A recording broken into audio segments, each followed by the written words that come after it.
I entitled this one, A Boss's Hand. Should we help if we can? I would like for you to follow me on this journey of thought. And I would like for you to give me your opinion at the end, if possible. This involves looking at things from a different perspective, if you're capable.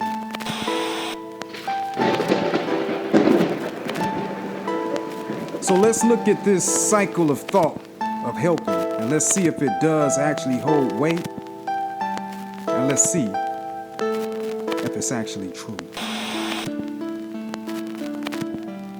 When you draw energy to dwell on your own problems and needs, you quickly lose sight of your true purpose and vision. It's like, unless your problems and your purpose are one, you can't focus on yourself and the bigger picture with equal attention. The bigger picture of your purpose just disappears without a trace, without you even being aware that it left. And when you lose sight of your purpose and vision, you also may lose sight of why you even doing what you do. And when you lose sight of why you doing what you do, fear may start to set in, and then you look at the multitude of responsibilities in your life, which now appears to look like a gigantic mountain, too much to handle, and you don't want to deal with them anymore.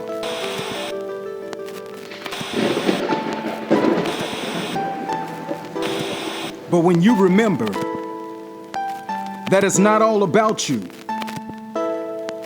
but for all those that could benefit from what you have to offer inside, then the light of peace then comes back to give light and drive to your purpose once again.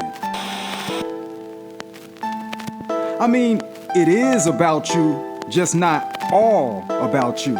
So don't get me wrong, we're not gonna stop loving ourselves like we have in the past just to help and serve other people. Those days are gone. I'll repeat that. We're not gonna stop loving ourselves just to serve and help other people. Those days are gone. We're definitely gonna love ourselves, respect ourselves, and appreciate ourselves. As a matter of fact, how about this? We'll learn to love ourselves through our help of other people. That's right, we'll learn to love ourselves through the help of other people. But obviously there are rules to this, and we're not doormats. We're boss.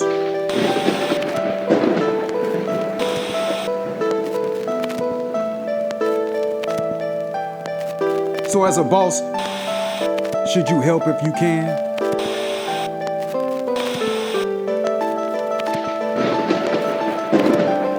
For example, if I have something that could benefit you, and the only benefit it has to me right now is to empower you with it, what should I do?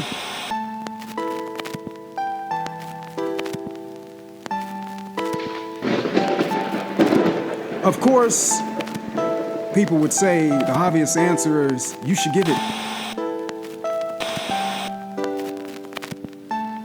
And then we ask, what if the person doesn't know how to receive it? It's all about perspective.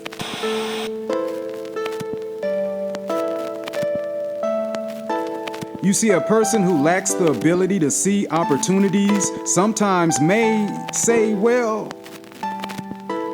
if it's so great, and if it's so real, and if it works, why are you not using it?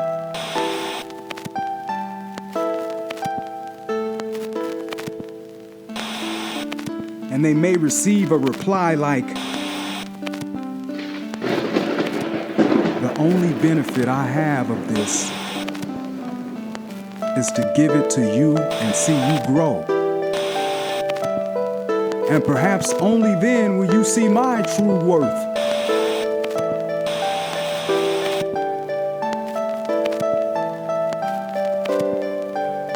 If we think about it, really think about it, helping someone is always the best solution, but it's how you help them that will determine the difference between them having success from your help or failure.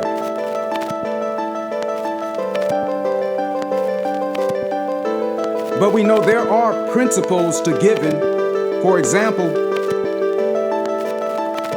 let's say a person needs your help lifting them up because their legs are wounded, but instead you say, I'm not using my energy to help you.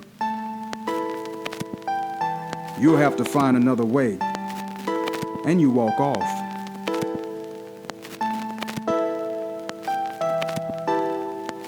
And then as you're walking alone, you see another man lying on the ground and he cries out for your help. And then you think, this person reminds me of me. I could be in that situation one day. I'm going to help them.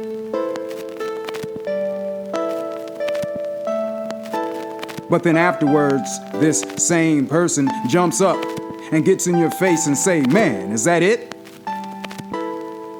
I know you good for more than that.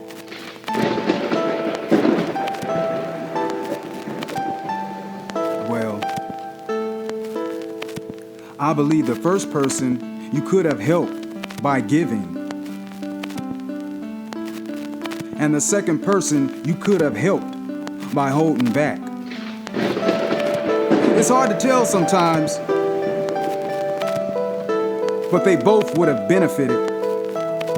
It's just the second person sounds like they haven't learned to appreciate charity or love, so they need help in another way.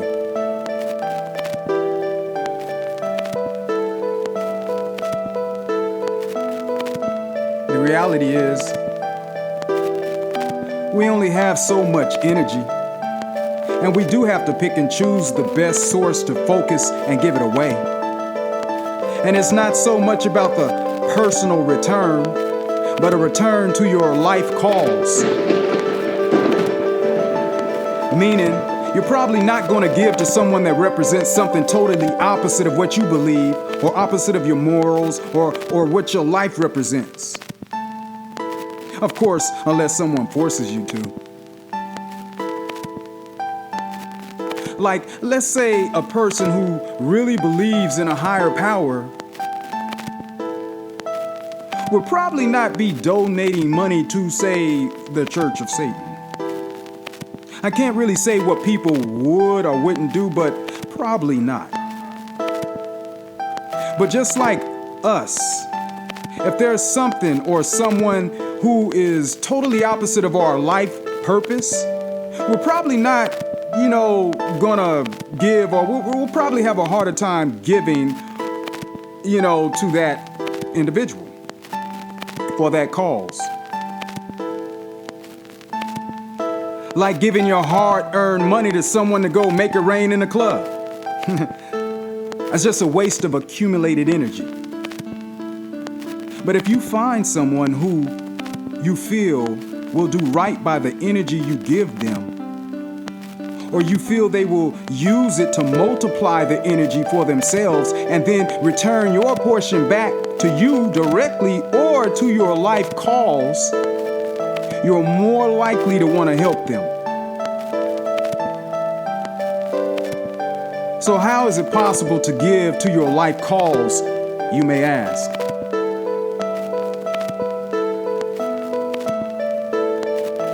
Let's say you believe in the concept of giving. That's something that just rests well in your heart. And you have the pay it forward mentality where you believe the world would be a better place if everyone gave without expecting a return directly back to them from an individual. I'm being reasonable here though. you know? So if you have this mentality and you give to someone, you give with the intent of either receiving it back directly or receiving it into your life calls when that person does something good for someone else. You would receive joy because your return was delivered into your life calls, which is to make the world a better place. So when you give to someone and they deposit that back into your life calls, it actually feels better than receiving the material wealth or object back. It's just my thoughts.